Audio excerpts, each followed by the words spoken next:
और बात आज की सबसे बड़ी खबर की। कोरोना से पूरा देश हलकान है, लेकिन अब इस आदमखोर वायरस की नजर दरअसल आईपीएल पर पड़ी है। जी हां, इंडियन प्रीमियर लीग भी कोरोना की चपेट में आ गया है।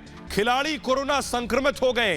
क्रिकेट के खिलाड़ियों को कोरोना हो गया है और इस वजह से केकेआर और आरसीबी के बीच होने वाला मैच रद्द करना पड़ा है। देखिए जरा रिपोर्ट।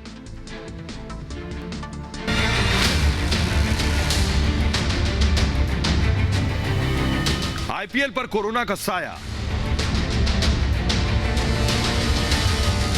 आरसीबी केकेआर मैच पर कोरोना का ग्रहण।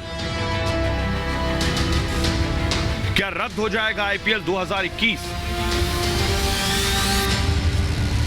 इंडियन प्रीमियर लीग भी अब वायरस के इन्फेक्शन से बची नहीं है। दुनिया की सबसे बड़ी क्रिकेट लीग आईपीएल को भी कोरोना ने अपनी जद में लेना शुरू कर दिया है। हालात यह है कि कोरोना के खतरे को देखते हुए कोलकाता नाइट राइडर्स और रॉयल चैलेंज बैंगलोर के बीच होने वाले मैच को फिलहाल टालना पड़ा, क्योंकि कोलकाता के 2 खिलाड़ी कोरोना पॉजिटिव हो गए।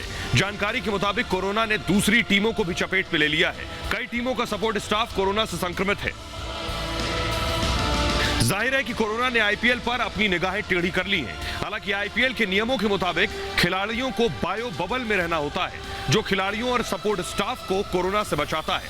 लेकिन इसके बावजूद भी खिलाड़ी कोरोना की चपेट में आ रहे हैं। और आइए आपको जल्दी से बताते हैं, हमने आपको बता दिया कि कैसे मैच को रद्द करना पड़ा, लेकिन खिलाड़ियों को दरअसल एक बायो बबल में रखा जाता है। ये आईपीएल के जितने खिलाड़ी हैं ये एक बायो बबल में रहते हैं। तो आइए आपको बताते हैं ये बायो बबल है क्या, जिसमें रहने के बावजूद कैसे खिलाड़ी संक्रमित हो गए। बायो बबल दरअसल मैं आपको बताऊं एक तरह का सुरक्षा घेरा होता है। एक सुरक्षा घेरा होता है बायो बबल।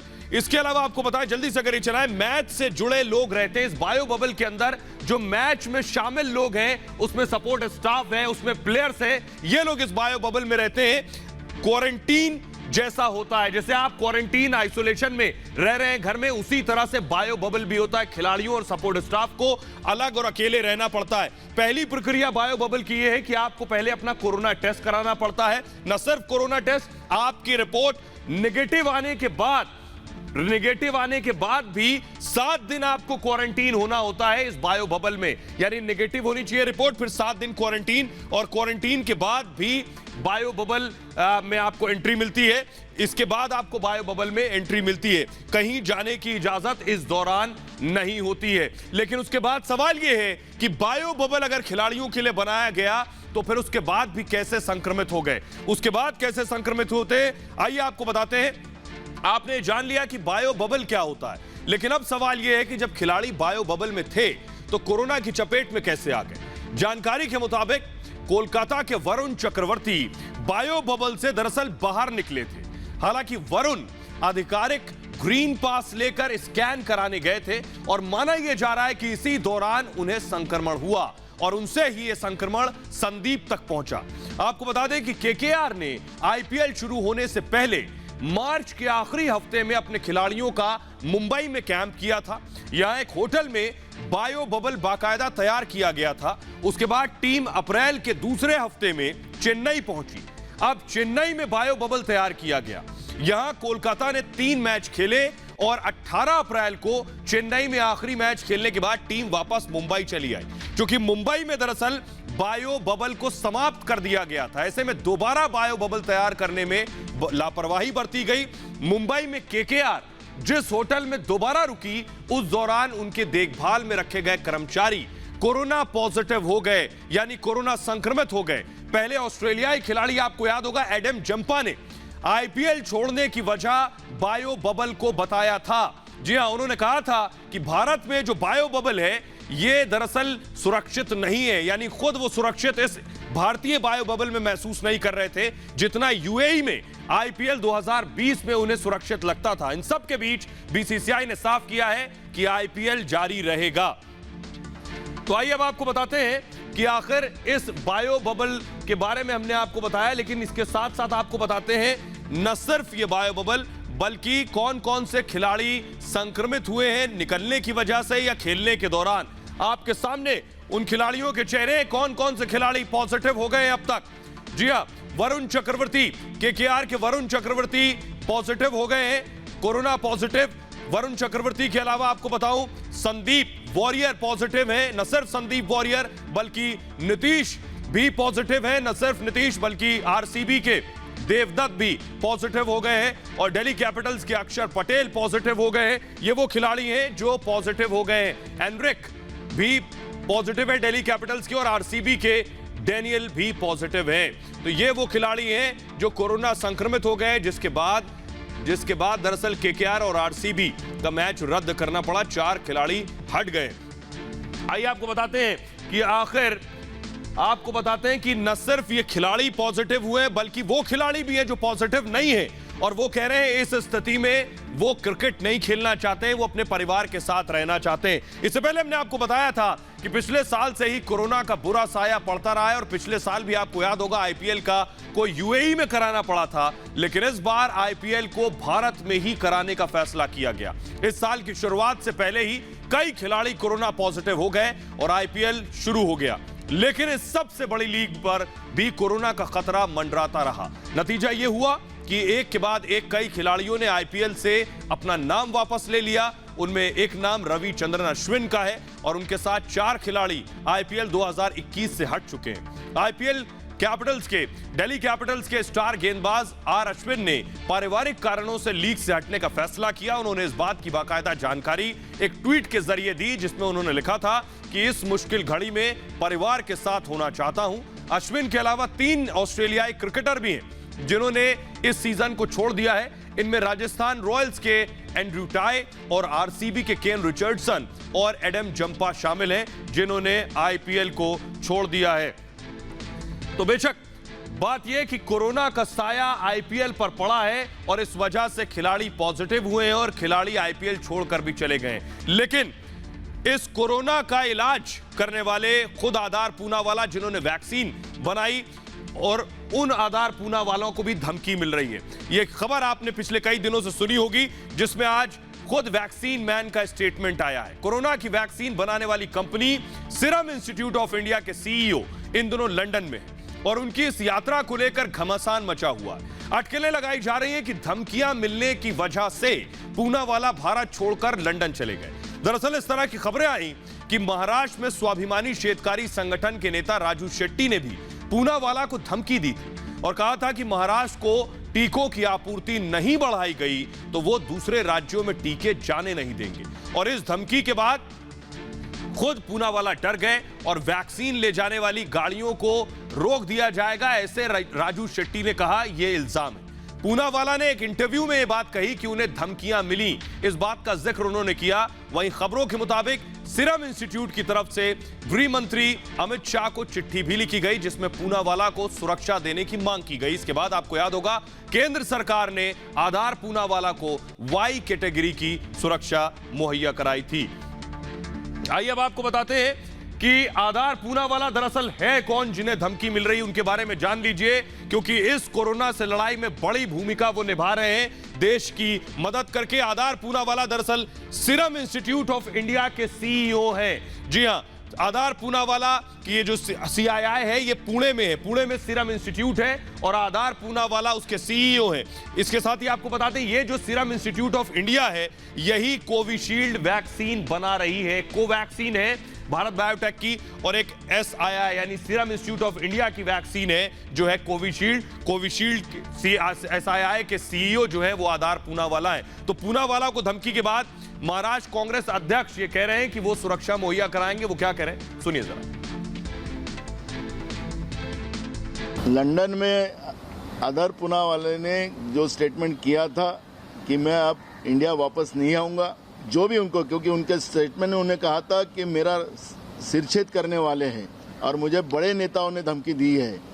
ऐसा जो वक्तव्य उनका आया तो हमने उनको ये आपके माध्यम से ये बताना चाहते कि देश में उनको कोई भी हाथ नहीं लगाएगा। उनको कुछ भी हो तो कांग्रेस उनके साथ रहेगा, उनकी पूरी सुरक्षा का जवाबदारी कांग्रेस लेंगी। लेकिन उनका जो वक्तव्य था कि हमें बड़े नेताओं ने धमकाया है, तो ये नेता कौन है, किसने धमकाया उनको, ये भी बात सामने उन्हें लाना चाहिए। हालांकि तमाम अफवाहों पर अंकुश लगाते हुए पूनावाला ये भी साफ कर चुके हैं कि मैं भारत जल्द लौटूंगा। और वैक्सीन उत्पादन का काम तेजी के साथ चल रहा है। इसे लेकर आधार पूनावाला की तरफ से एक स्टेटमेंट भी जारी किया गया है, जिसमें उन्होंने सबसे पहले कहा है कि मैं ये साफ करना चाहता हूं कि मेरे बयानों को गलत तरीके से लिया गया। टीका बनाने की प्रक्रिया काफी स्पेशल होती है। आधार पूनावाला ने कहा कि उनके बयान को गलत तरीके से लिया गया और ये जो वैक्सीन निर्माण का काम है, उत्पादन का काम है, बहुत स्पेशल है। इसका उत्पादन पूरी रात नहीं किया जा सकता। ऐसा नहीं किया जा सकता कि रात में भी बन रही है और दिन में भी बन रही है। हमें यह भी समझने की जरूरत है कि भारत की जनसंख्या काफी ज्यादा है, जिसके लिए टीका बनाना आसान काम नहीं है। अगर देखें तो बड़े देश और उनकी कंपनियां भी वैक्सीन के मामले में संघर्ष कर रही हैं, जबकि उनकी जनसंख्या हमसे कम है।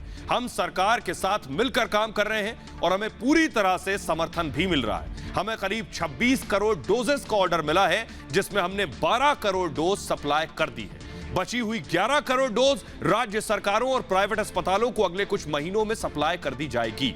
हम समझते हैं कि हर कोई चाहता है कि जल्द से जल्द वैक्सीन देश में उपलब्ध हो। हमारा भी यही प्रयास है और इसके लिए हम हर कोशिश कर रहे हैं। तो ये statement serum institute of India के सीईओ आधार पूनावाला का है। बहरहाल आधार पूनावाला ये दावा कर रहे हैं और ये खुद भी कह रहे हैं कि वैक्सीन निर्माण चलता रहेगा, लेकिन सवाल ये है कि वैक्सीन जब तक आएगी तब तक क्या संक्रमण और ज्यादा फैल जाएगा। इसलिए क्या जरूरी है कि लॉकडाउन लगाया जाए? ऐसा मैं नहीं, ऐसा खुद सुप्रीम कोर्ट ने आज कहा है। और आखिर इसकी जरूरत क्यों आन पड़ रही है, वो तस्वीर मैं आपको दिखाता हूं कि पहली तस्वीर आखिर क्यों देश में लॉकडाउन की जरूरत पड़ रही। देखिए जरा तस्वीर, ये वजह है कि लॉकडाउन का पालन नहीं हो रहा है। घरों से निकल रहे हैं और पुलिस उठा कर ले जा रही है।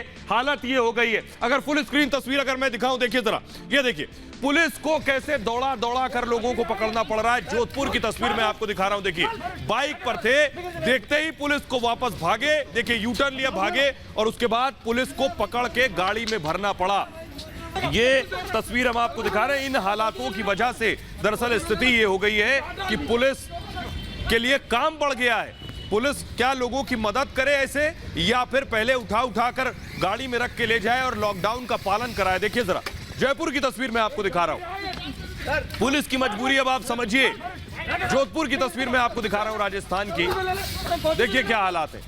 वो पुलिस को देखते ही भाग खड़ा हुआ। उसके बाद पुलिस ने दौड़कर पकड़ा है और पकड़ के बिठाया है गाड़ी में। लॉकडाउन का उल्लंघन कर रहा था। इस स्थिति में जब देश के हालात सबसे ज्यादा खराब है, उस वक्त पहली जरूरत यह है कि लॉकडाउन का पालन सख्ती से किया जाए। इसीलिए खुद कोर्ट कह रही है कि लॉकडाउन लगा दिया जाए 15 दिन का। ऐसे ही लोग हैं जो खुद लॉकडाउन का पालन नहीं करते हैं, पुलिस को मशक्कत करनी पड़ती है पालन करवाने के लिए और पुलिस का काम बढ़ जाता है। तस्वीरों से साफ जाहिर है कि हालात क्या हो गए हैं, आप समझ सकते हैं। तो न सिर्फ ये जोधपुर की तस्वीर, आपको इंदौर की तस्वीर दिखाते हैं। देखिए पूरे देश से लगभग ऐसे ही तस्वीरें सामने आ रही है। देखिए ये करना पड़ रहा है पुलिस को। ये जो लॉकडाउन तोड़ रहे थे, इनको जमीन पर बिठाकर इस तरह परेड करानी पड़ रही है। तस्वीरें आपके सामने देखिए जरा, इंदौर की तस्वीर देखिए। ये हो रहा है लॉकडाउन का पालन।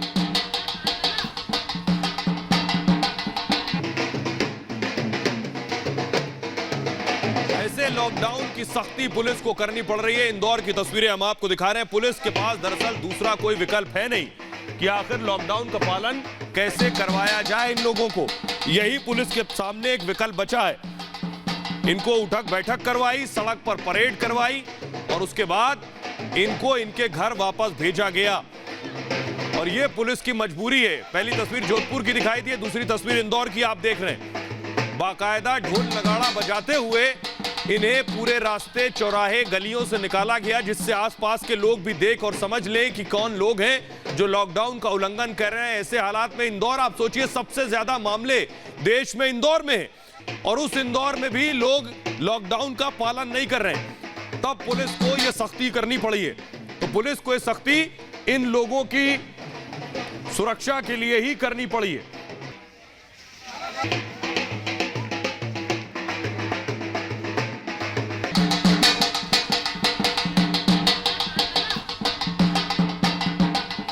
आइए अब आपको एक और तस्वीर दिखाते हैं उत्तर प्रदेश की। उत्तर प्रदेश के कुशीनगर की तस्वीरें देखिए जरा। पंचायत चुनाव, ये पंचायत चुनाव के बाद की तस्वीरें हैं। ये देखिए भीड़, ये जो आप भीड़ देख रहे हैं, वो भीड़ से आपको अंदाजा हो सकता है कि लोगों में लॉकडाउन का पालन करने की कोई जागरूकता नहीं है, कोई वो चाहते नहीं। देखिए, कोई किसी ने मास्क नहीं लगा रखा। दिलचस्प ये है कि ध्यान से अगर आप देखिए तो किसी ने मास्क लगा नहीं रखा है। एक आध लोगों ने मास्क लगाया है, वो भी सिर्फ खाना पूरी के लिए मास्क लगाया है। पुलिस को ये मास्क, ये जुलूस की तस्वीरें हम आपको दिखा रहे हैं। पुलिस से बचने के लिए मास्क लगाया है, क्योंकि जुर्माना है। आपको याद है उत्तर प्रदेश में जुर्माना है मास्क अगर नहीं लगाया तो ये मास्क लगाना सिर्फ पुलिस से बचना है, न कि वायरस से बचना है।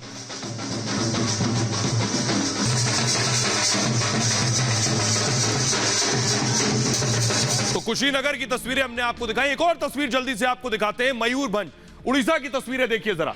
पुलिस की गाड़ी में तोड़फोड़ कर दी। पुलिस जब पहुंची लॉकडाउन का पालन कराने, सख्ती लागू कर रहे हैं, तो पुलिस की गाड़ी तोड़ दी। तस्वीरें हम आपको दिखा रहे हैं पुलिस की गाड़ी का। अगर फुल स्क्रीन तस्वीरें हम दिखाएंगे, पुलिस की गाड़ी के ऊपर चढ़ गए। देखिए जरा ध्यान से, पुलिस की गाड़ी के ऊपर चढ़ गए। ये देखिए, गाड़ी के शीशे तोड़ डाले पुलिस की गाड़ी के। ये उत्पात मचाया गया उड़ीसा के मयूरभंज की तस्वीरें हम आपको दिखा रहे हैं। यही वजह है कि लॉकडाउन के हालात बन रहे हैं देश में।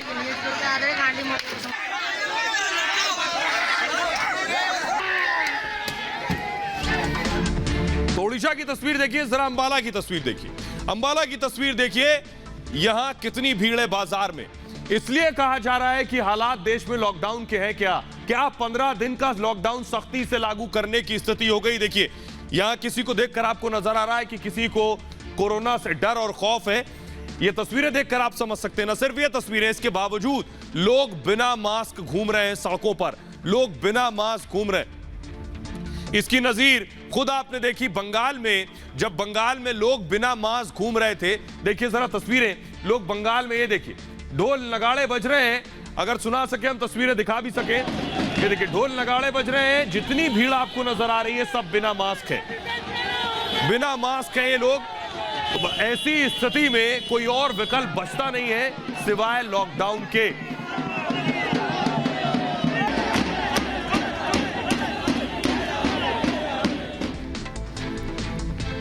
तो सवाल है, ऐसे लोगों को कौन समझाएगा, इन्हें कौन बताएगा कि वायरस इस कदर जानलेवा है कि देश में मौतों का आंकड़ा रोज बढ़ता जा रहा है। इसलिए सावधानी कितनी जरूरी है, इसीलिए सख्ती पुलिस को करनी पड़ रही है। और आज खुद देश की सबसे बड़ी अदालत सुप्रीम कोर्ट ने कहा है क्या लॉकडाउन लगाना चाहिए 15 दिन का।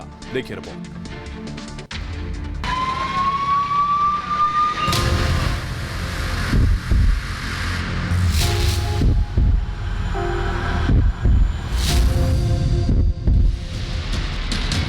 क्या पूरे देश में लगने वाला है ताला।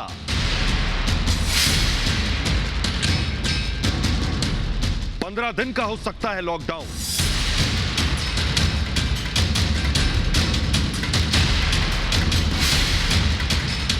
क्या लॉकडाउन से ही लॉक होगा कोरोना।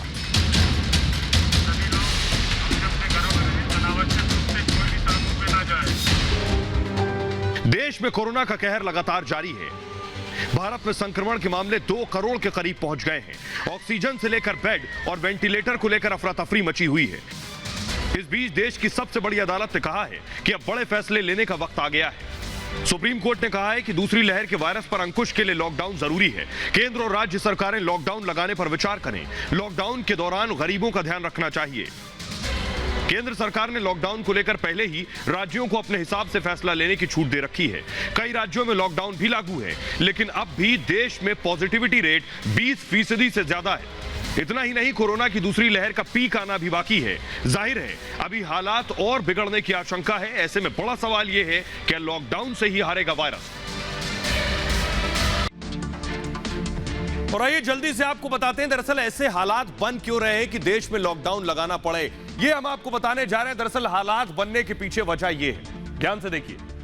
हर रोज हर एक नई तारीख को मामलों में इजाफा हो रहा है। अगर देखिए कि 1 मई, 2 मई, 3 मई मामले लगभग उतने ही हैं, ऊपर नीचे हो रहे हैं। इसे राहत हरगिज नहीं की कहा जा सकता। 1 मई को 4 लाख मामले सामने आए, 2 मई को 3,92,000 और 3 मई को 3,68,000 कोरोना पॉजिटिव मामले सामने आए। ये बता रहा है कि हालात क्या हैं। इन हालात के बाद आपको बताते हैं कोरोना से अब तक कितने लोगों की मौत हुई। पिछले 3 दिन का आंकड़ा अगर आप देखिए तो 1 मई को 3,523 लोगों की मौत हुई, 2 मई को 3,689 और 3 मई को 3,417। मौत के आंकड़े बेशक कम हुए हों, मामूली गिरावट जरूर आपको दिख रही हो, लेकिन ये संकेत हरगिज नहीं है कि ये राहत हो गई है कोई बहुत बड़ी।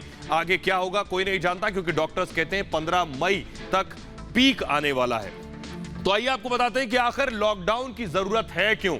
लॉकडाउन की जरूरत क्यों है, बहुत से लोगों को लगता है इसका कोई मतलब नहीं, लेकिन इससे क्या होता है यह आपको बताता हूं।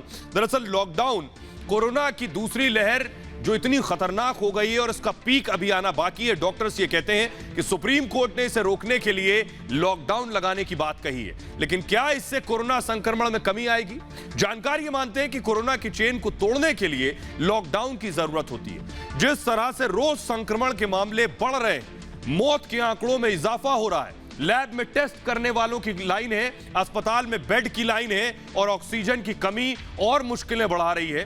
15 दिन तक लोग जब घर पर रहेंगे तो इस दौरान संक्रमित शख्स जो भी है वो वायरस किसी और तक नहीं जा पाएगा, उस शख्स का इलाज किया जा सकेगा। इससे पहले तो संक्रमण आगे बढ़ने से रुकेगा, कोरोना के मामलों में कमी आएगी, संसाधनों के जो दायरे हैं वो उन दायरों में ही काम हो सकेगा और इस बीच बाकी संसाधनों को जुटाया जा सकेगा, चाहे वो ऑक्सीजन हो, चाहे दवाइयां हो। जैसे दवाइयों का इंतजाम, बेड की जरूरत और ऑक्सीजन की आपूर्ति की जा सकेगी, ये सब हो सकेगा दरअसल लॉकडाउन के जरिए। और हमारे साथ डॉक्टर अवनीश जुड़ रहे हैं, जिनसे आइए सीधे सवाल करते हैं डॉक्टर से। हमारे साथ जुड़ रहे हैं डॉक्टर अवनीश।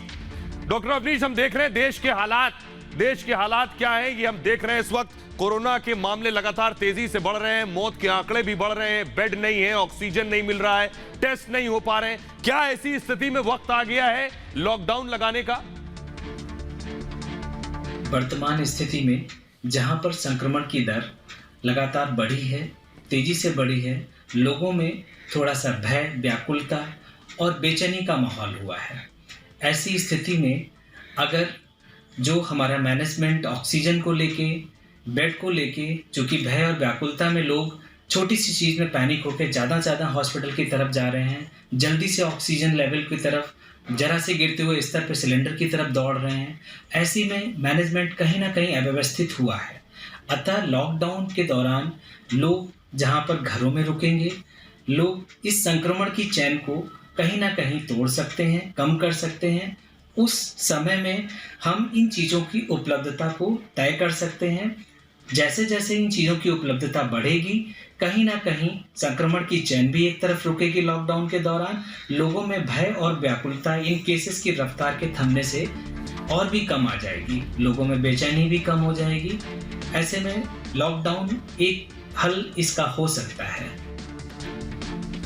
तो डॉक्टर अवनीश को आप सुन रहे थे, आइए जल्दी से आपको बता देते हैं फिलहाल लॉकडाउन कहां लगा हुआ है और कहां लग सकता है। ये देखिए 15 मई कहां लॉकडाउन। महाराष्ट्र में 15 मई तक लॉकडाउन है, आपको बता दें। इसके अलावा महाराष्ट्र के बाद दिल्ली में 10 मई तक लॉकडाउन है, आगे बढ़ सकता है, गुंजाइश है, अगर केसेस बढ़ते रहे, कमी ना आई तो बढ़ भी सकता है। उत्तर प्रदेश में 6 मई तक लॉकडाउन है, बढ़ा दिया गया है। इसके अलावा आपको बताऊं कि हरियाणा में 10 मई तक ताला बंद है, और न सिर्फ हरियाणा बल्कि ओडिशा में 19 मई तक का लॉकडाउन है। अगर हम इसको जल्दी से रोटेट करें, गोवा में 10 मई तक लॉकडाउन लगा हुआ है। तो ये वजह है, राज्य ये समझ रहे हैं कि आखिर लॉकडाउन की जरूरत क्यों पड़ रही है। न सिर्फ ये राज्य, बल्कि मैं आपको बताऊं कि हिंदुस्तान के बाहर दूसरे जो मुल्क हैं उन्होंने भी लॉकडाउन लगाया और समस्या का समाधान उन्हें मिला है। दुनिया भर के देशों ने कोरोना के खिलाफ लॉकडाउन का बड़ा हथियार माना लॉकडाउन को। अमेरिका में जब एक हफ्ते में 10 लाख से ज्यादा कोरोना के नए मामले सामने आए थे तो कई राज्यों ने लॉकडाउन लगाया था। कोरोना से दुनिया में सबसे ज्यादा प्रभावित देश अमेरिका ही है। अमेरिका के बाद ब्राजील में भी लॉकडाउन के फॉर्मूले को अपनाया गया। ब्राजील में कोरोना वायरस के नए स्ट्रेन के आने के बाद कई इलाकों में आंशिक लॉकडाउन लगाया गया। बार, रेस्टोरेंट में लोगों के आने पर पाबंदी लगाई गई। वैसे ब्राजील में टीकाकरण की रफ्तार काफी धीमी रही। साथ ही ब्राजील के राष्ट्रपति बोल्सोनारो के रवैये की भी आलोचना हुई। वहीं मार्च में फ्रांस में कोरोना वायरस की तीसरी लहर की वजह से राजधानी पेरिस में 1 महीने का लॉकडाउन लगाया गया और मौतों के मामले में 7वें नंबर पर रहे इटली में हालात तेजी से बदले हैं। इटली में 26 अप्रैल से लॉकडाउन में ढील दी गई। रेड और ऑरेंज जोन वाले इलाकों में पाबंदियां 30 अप्रैल तक जारी रहीं और इन इलाकों में आवाजाही पर रोक लगाई गई। चीन ने भी कड़े लॉकडाउन लगाकर कोरोना पर काबू पाने का दावा किया। अमेरिका, ब्राजील, फ्रांस और इटली में आज लॉकडाउन और वैक्सीनेशन की वजह से हालात काबू में है। यह एक वजह है कि लॉकडाउन की जरूरत महसूस की गई। लेकिन लॉकडाउन के अलावा आइए आपको बताते हैं कि आखिर कैसे लॉकडाउन जरूरी है, लेकिन इस दरमियान लोगों के अंदर नेगेटिविटी आ रही है, नकारात्मकता आ रही है। चारों तरफ से जो आप खबरें सुन रहे हैं उसके बाद ऐसी हालात पैदा हो रहे हैं। देश में कोरोना की दूसरी लहर चल रही है, हालात बेहद खराब होते जा रहे हैं और खासतौर पर सोशल मीडिया आपके दिल और दिमाग में सबसे तेज और सबसे ज्यादा प्रभाव डाल रहा है। आप अपने मोबाइल के व्हाट्सएप पर सोशल मीडिया में दिन भर ऐसी तस्वीरें देखते हैं और मैसेज पढ़ते हैं जो आपके दिलो दिमाग में छाया रहता है पूरे दिन।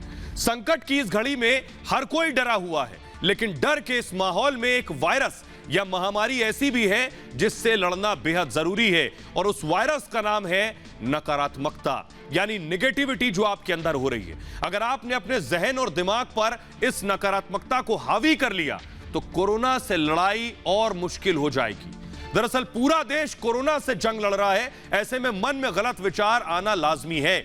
हम दिन रात अपने चारों तरफ सिर्फ कोरोना और उससे होने वाली मौतों के बारे में सुनते हैं। कोई हमारा पड़ोसी बेड के लिए परेशान है, किसी दोस्त को ऑक्सीजन नहीं मिल रही, तो कोई दवा और टेस्ट के लिए भटक रहा है। ये सारी खबरें, ये सारी चीजें आपके अंदर डर और दहशत पैदा कर रही हैं, आपके अंदर नकारात्मकता पैदा कर रही है। लेकिन कोरोना की जंग लड़ने के लिए सबसे ज्यादा जरूरी यह है कि मन का विश्वास। अगर मन में विश्वास है तो बड़ी से बड़ी जंग जीती जा सकती है और यही वजह है कि इस नेगेटिविटी से आप दूर रहें। आइए आपको बताते हैं दरअसल ये नेगेटिविटी कर क्या रही है। आइए आपको बताते हैं कि आपको सबसे ज्यादा नुकसान इससे क्या हो रहा है। दरअसल मैं अगर ग्राफिक्स अपलोड करें, आपके शरीर पर इस नेगेटिविटी का असर पड़ रहा है। जल्दी से इसे रोटेट करें। स्वभाव में चिड़चिड़ापन पैदा होता है। आप चारों तरफ जब ये खबरें देख रहे हैं तो आप चिड़चिड़े हो रहे हैं। घर के सदस्यों से आपकी दूरी बढ़ती जा रही है क्योंकि हर वक्त आपके जहन में ये तस्वीरें और ये खबरें छाई हुई हैं।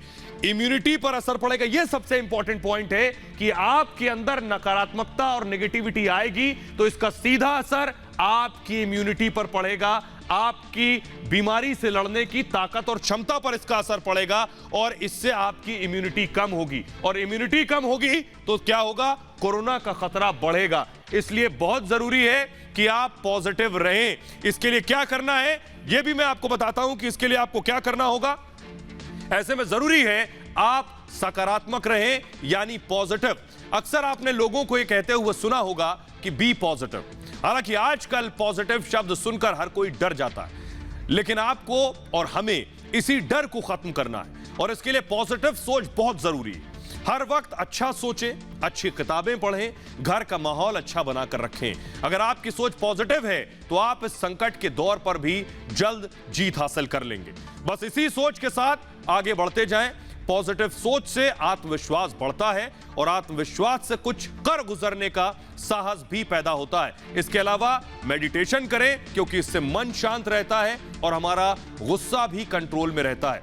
मेडिटेशन करने से हमें आंतरिक रूप से शांति का अनुभव होता है, इसलिए अपने दिन की शुरुआत मेडिटेशन से करिए। अपने जीवन में एक सकारात्मकता और सकारात्मक ऊर्जा का संचार करने के लिए मेडिटेशन सबसे ज्यादा जरूरी है। अगर आप वो नहीं कर सकते हैं तो आप योग जरूर करें जिससे आपका शरीर स्वस्थ रहेगा। एक्सरसाइज करें, कुछ ना कुछ ऐसा जरूर करें जिससे आपके शरीर के अंदर की नकारात्मकता निकले। हमारे साथ डॉक्टर भावना जुड़ रही हैं जो कि मनोवैज्ञानिक हैं। उनसे सीधा सवाल, डॉक्टर भावना, अगर आप बता सकें ऐसी स्थिति में क्या किया जाए, कैसे ये नेगेटिविटी दूर की जाए?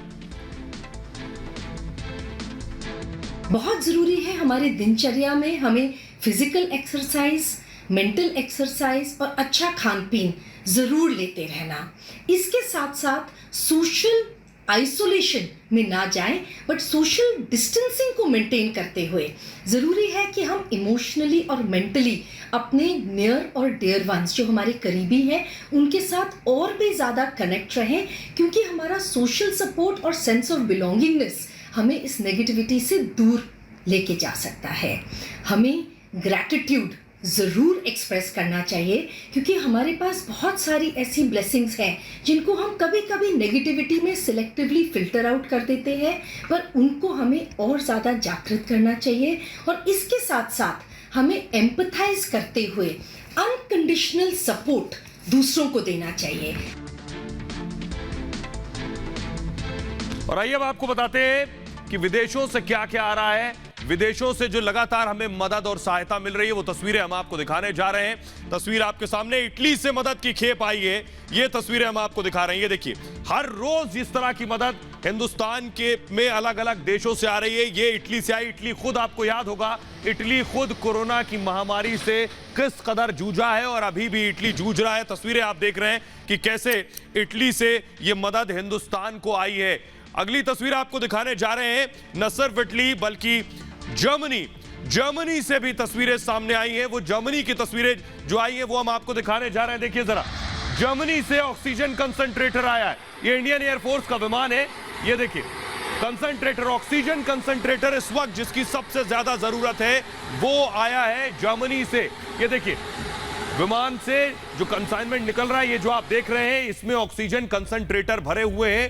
ये इंडियन एयरफोर्स, क्योंकि भारतीय वायुसेना को पूरी तरह से लगाया गया और भारतीय वायुसेना बड़ा रोल प्ले कर रही है। भारतीय वायुसेना दरअसल इस पूरे काम में मदद कर रही है। यूके से तस्वीरें हम आपको दिखाने जा रहे हैं। ये देखिए, ब्रिटेन से खेप आई है कतर एयरवेज के जरिए। जो तस्वीरें हम आपको दिखा रहे हैं, देखिए, ब्रिटेन से ये खेप आई है। इससे पहले भी ब्रिटेन से इस तरह की कई खेप आ चुकी हैं। जो हम तस्वीरें आपको दिखा रहे हैं, ये भारत को मदद ब्रिटेन से आई है। और ये देखिए, पूरा कंसाइनमेंट, इसमें मेडिकल इक्विपमेंट्स हैं, इसमें टेस्ट किट्स हैं, ऑक्सीजन कंसंट्रेटर्स हैं। ये सारी चीजें हिंदुस्तान को अलग अलग देशों से आ रही हैं। अगली जो तस्वीर मैं आपको दिखाने जा रहा हूं, चाइना। जी हां, अब तक ये कहा जा रहा था कि दरअसल चाइना हिंदुस्तान की मदद नहीं कर रहा है, चाइना हिंदुस्तान की मदद से झिझक रहा है। मैंने आपको बताया था कि चाइना ने सिचुआन एयरलाइंस को रद्द कर दिया था, कार्गो पे रद्द कर दिया था, सिर्फ ये कहते हुए कि दरअसल आयात में कमी आई है, इसलिए रद्द कर दिया था। लेकिन चाइना ने उसके बाद यू टर्न लिया और कहा कि चाइना ने कहा कि भारत को वो मदद भेजेगा। और ये देखिए, चीन से ऑक्सीजन कंसंट्रेटर आया है। ये जो तस्वीरें हम आपको दिखा रहे हैं, ये देखिए, स्पाइस जेट की फ्लाइट, चीन से ये जो कंसंट्रेटर्स आए हैं, ऑक्सीजन कंसंट्रेटर्स, वो खेप आप देख रहे हैं।